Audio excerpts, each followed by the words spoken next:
So I've been shooting everything with the Lumix S1 Mark II for the last 2 months on my YouTube videos, my client projects. We even shot a whole music video with this camera. And I gotta give a big shout out to Lumix for the long-term loaner so that I got some legit time with this camera. And I'm kind of happy about that because now I kind of want one.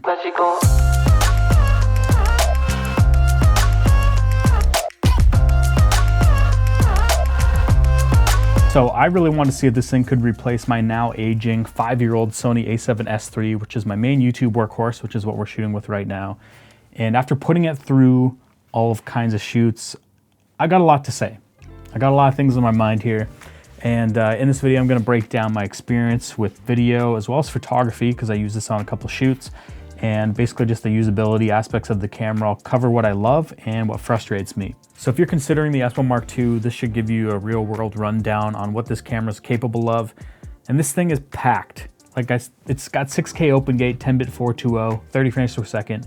So you're getting the full sensor 3:2 aspect ratio, which means you can crop, you can reframe, you can deliver in different aspect ratios without losing any quality because you're shooting in 6K and probably delivering in like 1080p or 4K. And this also makes the obvious choice if you want to shoot anamorphic as well. And something I haven't heard a lot of people say is that you can also shoot in 5.1K open gate at 60 frames per second. Of course, you can also shoot 4K at 120p in 16:9. That's all 10-bit with a tiny bit of a crop. You don't really have to worry about crops with this camera unless you're shooting 4K 120. It crops into like 1.2 or something like that. This camera actually has so many frame rates and resolution options. It's kind of overwhelming, so I'm not going to go over all of them. Oh, and it also has internal ProRes and even ProRes RAW, which is usually reserved for like cinema cameras, or most cameras just do it through the HDMI. This does it internally. And at the heart of this camera, it's rocking a 24 megapixel full frame half stack sensor, the same one that's found in the Nikon Z6 III. So you know it's not just about the resolution, it's also about speed. This camera has really great rolling shutter performance, really fast readout, crazy burst rates for stills.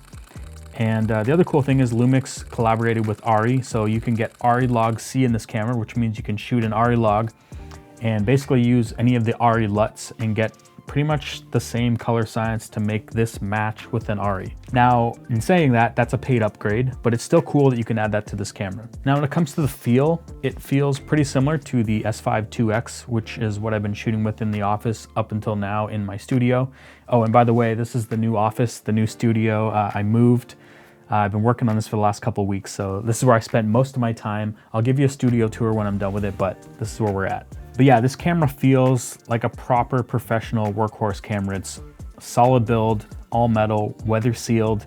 It's like a chunky DSLR, and it fits your hand nicely. I got no complaints on the ergonomics. It's got all the I/O you'd expect, full-size HDMI, USB-C for charging, or even using as a webcam.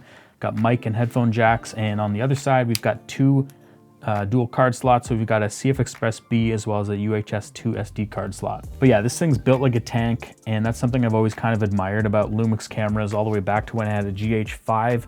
They're just designed to be workhorses.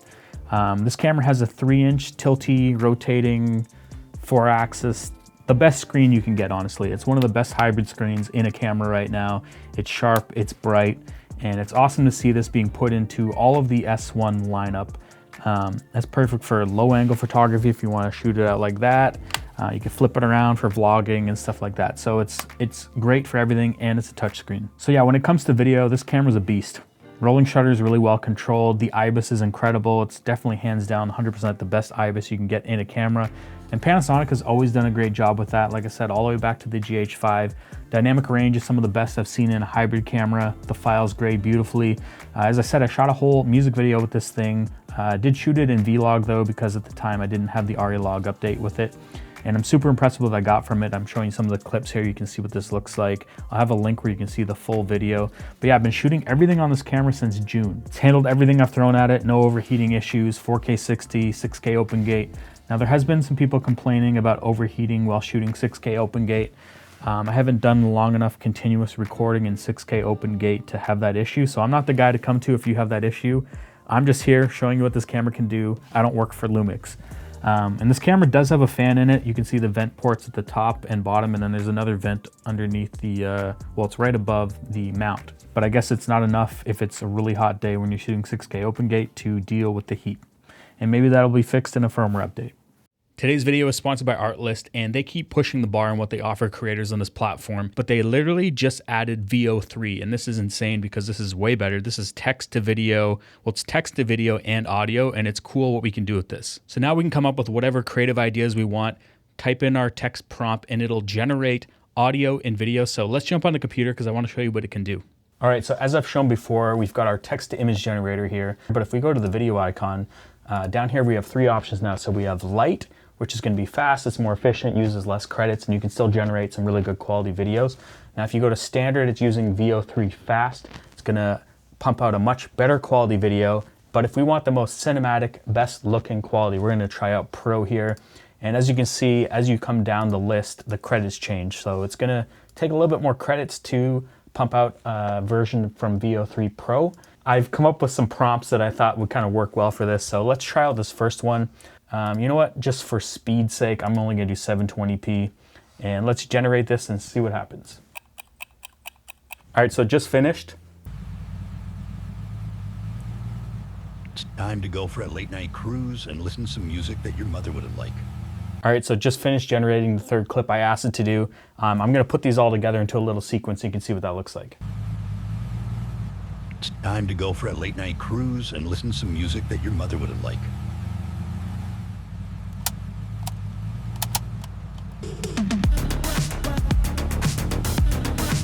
So that's pretty wild what you can actually do with this. Now, as I mentioned, they keep pushing the boundaries on what they keep offering with their subscription. So you get so much new stuff all the time. And I personally feel like they have the best royalty-free music as well. So if you want to find out more or try it out for yourself, make sure to check out Artlist.io. The link will be in the description.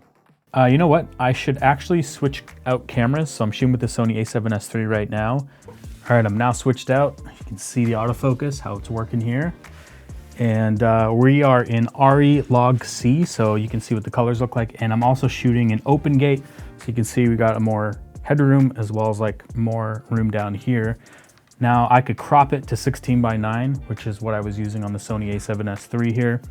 And yeah, you can kind of see what that looks like. And I think it looks great. So when it comes to autofocus for people and faces, I find that it's rock solid, it locks on, it tracks well, definitely feels confident. But when it comes to like products and objects, other things I'm trying to film, sometimes it loses tracking and gets confused. And I'd like to say that Panasonic has fixed it in the S1 line because I know that the S5 2X had kind of the same issue. It's still not 100% something I could rely on. It's definitely not as bulletproof and reliable as something like a newer Sony camera or like a Canon camera.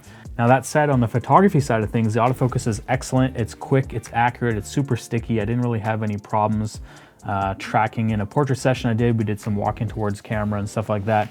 And so the autofocus in the photography side of things is awesome. And because this has a stack sensor, you can rip off bursts up to 70 frames per second with the electronic shutter, which is pretty wild. We don't even see that in most flagship cameras right now. But the mechanical shutter is 10 frames per second, and that's how I actually shot majority of the time, just because I prefer shooting with the mechanical shutter. And the cool thing is it's also blackout free. When it comes to the photo image quality, the files look great, lots of detail, the colors look great straight out of camera. And the sensor is honestly kind of the sweet spot for a hybrid camera. It's enough resolution for client work, prints, professional jobs. It's good in low light, and you're not going to be drowning in like massive file sizes. So if you're someone who wants one body that can handle serious video as well as photo, so maybe you're shooting sports, wildlife, fast movement stuff, this thing's going to deliver, and it holds up really well. It's definitely one of the best hybrid cameras you can buy right now, especially for this price. So I want to take a quick second and talk about the Lumix Lab app, because you can actually make your own presets in it, which is really cool. I haven't seen this in any other camera. And then you can transfer those to the camera and basically get something like a Fujifilm recipe, but something that you can actually create in the app. So I've already connected the camera to my phone, and I already have a bunch of images that I shot. So if you go to transfer images, it's going to load everything that's coming straight off that SD card or the CF Express card. From here, you can pick your images and download them. I'm going to download this one image and then kind of edit around this one shot. So I'm transferring it to my phone. In the gallery, you'll see it here, and then you'll see a bunch of preset LUTs that they've made already. And from here, you can go in and dial in your settings. So you've got HSL, you've got curves, you've got exposure settings, pretty much everything you'd have in kind of like a mini light version of Lightroom, which is really cool. And you can even add grain and different things like that. And once you've done that, you can save this out as a look. And this will now save this as a LUT right to your phone, so you can access this and edit the images the same way. Now, we can give it a name. I'm gonna call it Adelia. That's the name of the model, and it works well for a LUT name. And once you're done, it'll save it to the phone. And if you go over to LUTs, you can see on camera here, it's gonna be a bunch of open, empty slots that you can save this to. The other cool thing is too, if you go to LUTs, you can see that they have a bunch of pre-made ones that you can download, even a bunch made from different creators. But we're gonna save our own LUT and transfer that to the camera. So we're gonna pick a slot here. I'm gonna go to set 4 and LUT transfer, and that's gonna send it over to the camera. And super easy, super quick. And now to access that, you go into the camera and you go to your looks, and you can see here, it's gonna be right after real-time LUT. It's gonna be my photo style. And I wish this was more intuitive, but we gotta scroll all the way down to the list here, and we're gonna find it near the bottom where it says LUT 1, then go LUT select, and then you can scroll through the LUTs that you've transferred to the camera. All right, so I want to talk about what I like and what I don't like, and let's start with the good. Obviously, I mentioned the frame rate, resolution, bit rate options for video. It's so impressive. They packed this camera full of stuff, and they also brought that update with the Log-C that you can add to this camera as well, which really sets Lumix apart from the rest of the options out there, especially for video in a mirrorless camera right now. It's got a killer screen, awesome EVF. The Lumix Lab and Flow apps are really good. It's got amazing photography performance, and overall has been actually really reliable. Now let's talk about what I don't like. That's the good stuff. I want to talk about the menus. The menus are kind of a maze. Like, there's HDMI options in different sections when they should all be in the same area. And there's so many resolution and codec and frame rate options buried in this long list you got to scroll through. It's not laid out really nice. Like, what they should have done is have you pick your resolution, then pick your bit rate, and then your frame rate, kind of like how Sony or Fuji does it. The way it is now, it's definitely not good. Like, you gotta scroll through the menus to find the stuff you're looking for.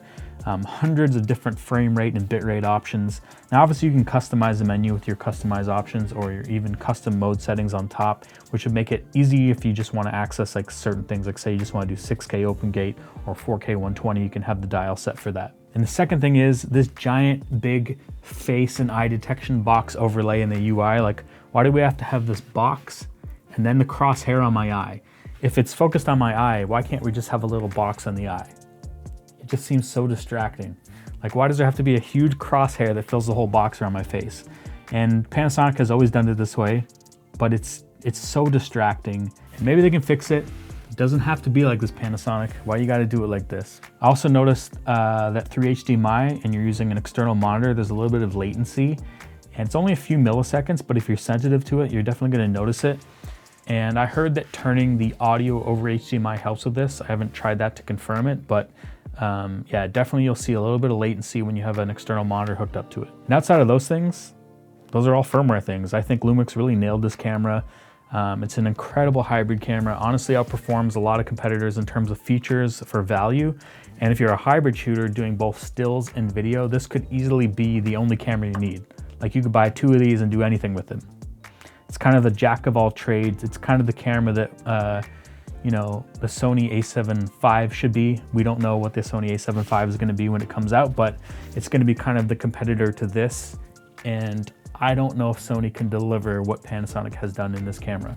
And personally for me, I haven't really decided whether I want to replace my Sony A7S III just yet, because I don't know if I can rely on that autofocus for behind the scenes YouTube stuff. I would say though, if I'm in control of the camera shooting on manual focus or cinema lenses, it's definitely the perfect little cinema camera when you rig it out. But if I'm in front of the camera like I am right now, I don't know if I could 100% rely on the autofocus to not randomly lose me and throw things out. But that's just my thoughts, and you can play with the autofocus settings and tweak them. I got it on the default settings right now, which does work pretty good. But yeah, the S1 II definitely has me excited to see where Panasonic or Lumix is headed with their cameras right now. And as I mentioned, when this thing's rigged up in a cage and everything on it, it's incredible as a little mini cinema camera, especially if you're shooting anamorphic video. And that's kind of how I'll be using it for the most part. And then when I need to shoot YouTube content that's also for shorts and like short form content that's vertical, shooting open gate on this thing, we can get our vertical frame as well as our horizontal frame is really nice to have, because we don't have that in any Sony camera right now. And yeah, all the things that I kind of don't love about it are mostly just firmware things, which could be fixed. So yeah, that's my last 2 months with the Lumix S1 Mark II. Let me know what you guys think in the comments. Are you planning on switching to Lumix? Or are you planning on getting one of these cameras? Let me know. I'm curious to hear what you guys think. If you like this video, give it a thumbs up. If you dislike this video, give it a thumbs down twice. Don't forget to hit that notification bell. See you guys in the next one.